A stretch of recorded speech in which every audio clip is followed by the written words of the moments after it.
नमस्कार. माझ्या यूट्यूब चॅनलवर तुम्हा सर्वांचं खूप खूप स्वागत आहे. आजचा माझा रेसिपीचा व्हिडिओ तुम्ही अवश्य पहा. अगदी नक्की शेवटपर्यंत पहा, स्किप करू नका.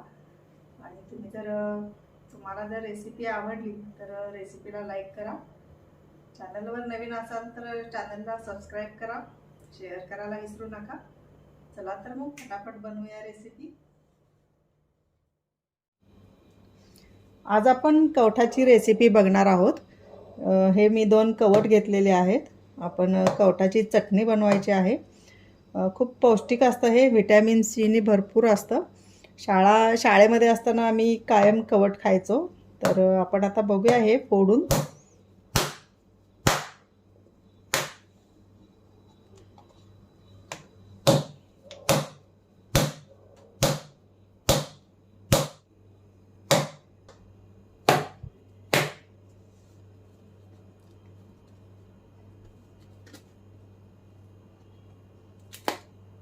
वाव, मस्त पिकलेले आहेत. हे पहा. आपण हा कवठाचा गर आता काढून घेऊयात. हे पहा, मस्त पिकलेला आहे आणि वास छान येतो कवठाचा.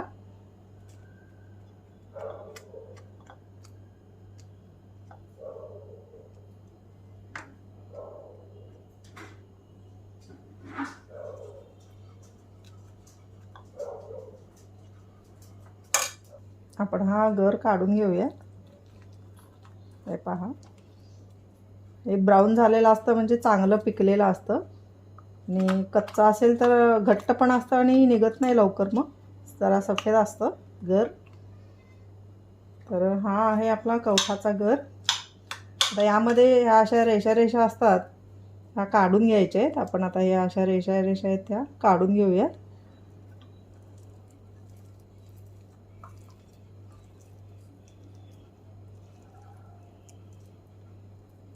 हे पहा,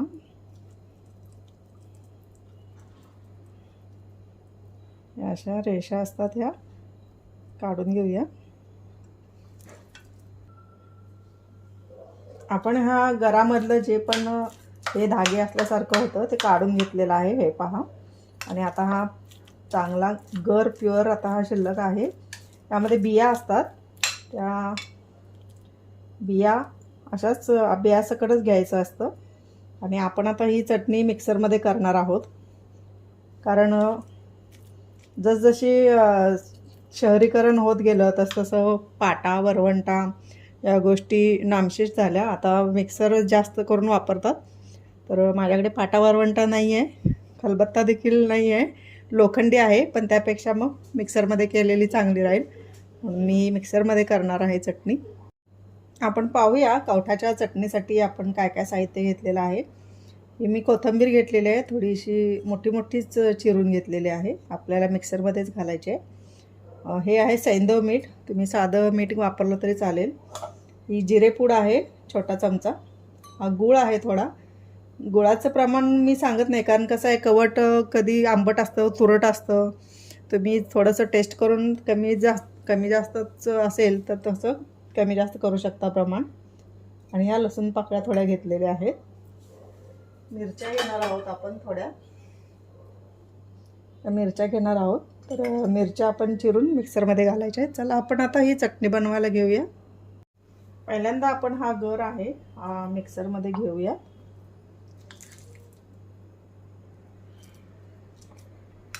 अर्धा गर पहिल्यांदा टाकूयात यामध्ये आणि मसाले घालूयात.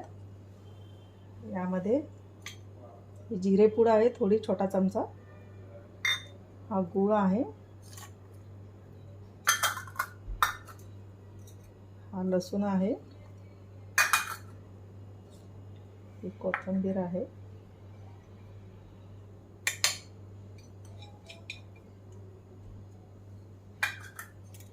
हे सैंधव मीठ आहे,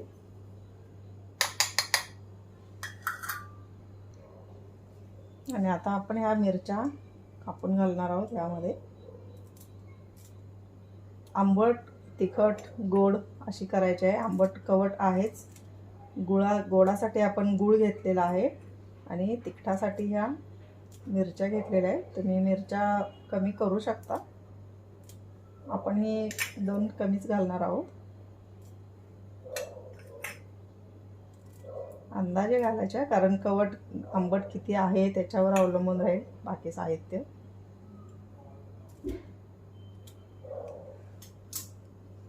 आता आपण एवढ्या मिरच्या ठेवूया आणि हा हिंग घेतलेला आहे थोडासा, तो आपण घालूया. आता मिक्सरमधून पहिल्यांदा फिरवून घेऊया, नंतर परत हा आपण मसाला घालणार आहोत.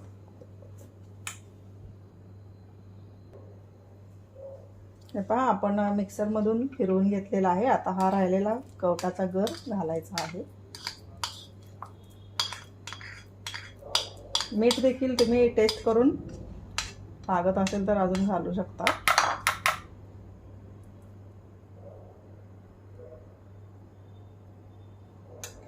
हिरव्या मिरचीच्या ऐवजी तुम्ही लाल मिरच्या देखील घालू शकता. तर मी मिक्सरमधून ही चटणी केलेली आहे. मी बघितलं टेस्ट करून, अजून खूप आंबट आहे. बघताय आपण कवट किती आंबट असतं. तर मी थोडंसं अजून गूळ घालते, कारण खूप आंबट आहे. आणि थोडंसं मीठ देखील कमी आहे, तर आपण परत थोडंसं मीठ घालूया आणि परत फिरवून घेऊया. बघूया, आपली ही कवठाची चटणी तयार आहे. हे पहा, आपण ही चटणी आता काढूया.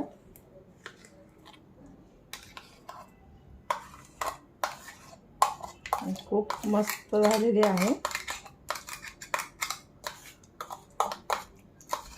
आंबट, तिखट, गोड. हे जे सफेद सफेद दिसतात ह्या कवठाच्याच बिया आहेत. त्या छान लागतात खायला.